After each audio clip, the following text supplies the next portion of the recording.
अस्सलाम वालेकुम वरहमतुल्लाहि वबरकातुहू। बिस्मिल्लाहिर्रहमानिर्रहीम। आज हम बात करेंगे लीडरशिप की, क्योंकि दुनिया में हर शख्स लीडर बनना चाहता है। चाहे वो एक बच्चा है जो कहता है कि मैंने सोशल मीडिया इन्फ्लुएंसर बनना है और पता नहीं मैंने बस पैसे बनाने हैं और ज़िंदगी में क्या कुछ करना है। घर में हर बंदा कहता है कि मैं लीडर हूँ। सास बहू का झगड़ा भी इसी बात से शुरू होता है।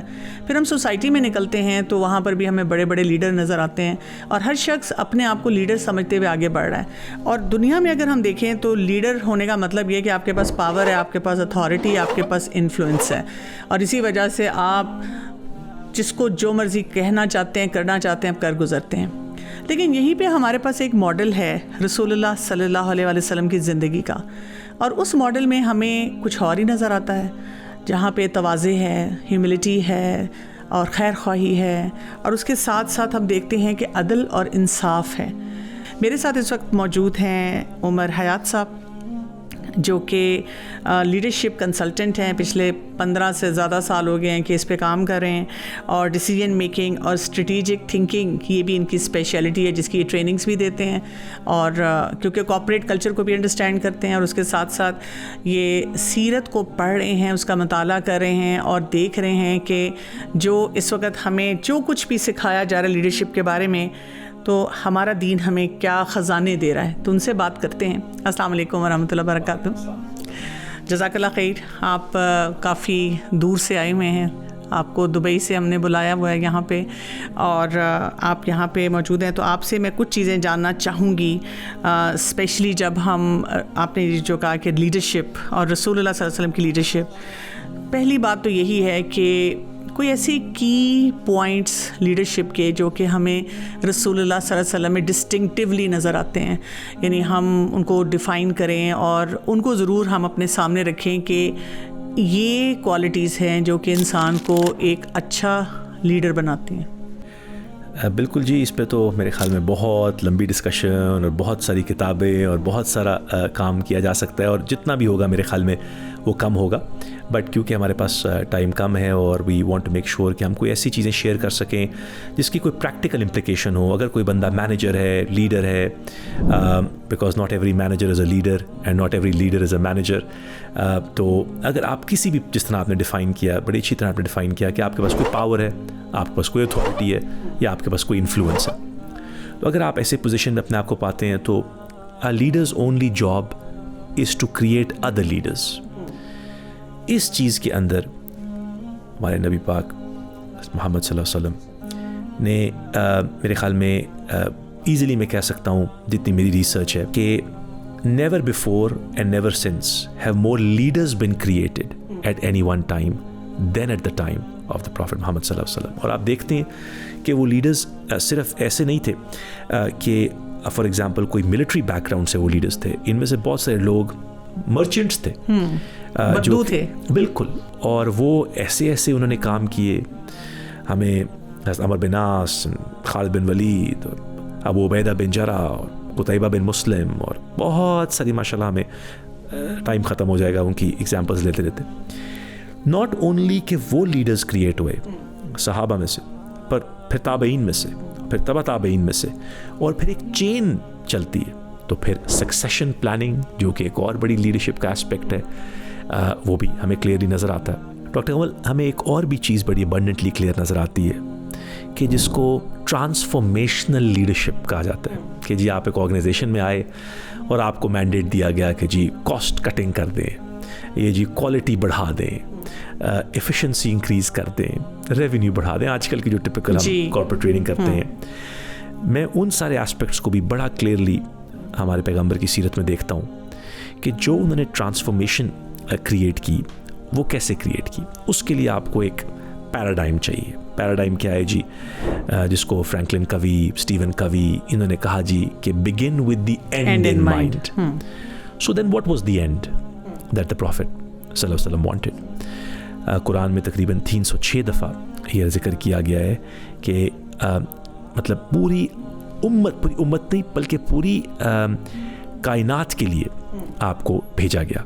सो ऐसे नहीं था कि सिर्फ हिजाज तक या अरब वर्ल्ड तक आपका इन्फ्लुएंस लिमिटेड था, आपका मतलब हर जगह आलमीन, रहमतुल आलमीन के लिए आपको भेजा गया। सो अगर स्ट्रेटेजिक ऑब्जेक्टिव ये था कि अल्लाह का पैगाम पूरी हर जगह फैलाना है, कायनात में फैलाना है, इस स्ट्रेटेजिक ऑब्जेक्टिव के साथ आप मुझे बताएं कि किसी CEO को कहा जाए कि आपके पास कोई रिसोर्सेज नहीं है, आपके पास कोई लोग नहीं है, बल्कि जिन लोगों को आप जानेंगे वो आपको बहुत तंग करेंगे और उनको कुछ नहीं आता होगा और इनफैक्ट वो आपको हर मरहले पे, हर मौके पे आपके लिए मुश्किलें क्रिएट करेंगे।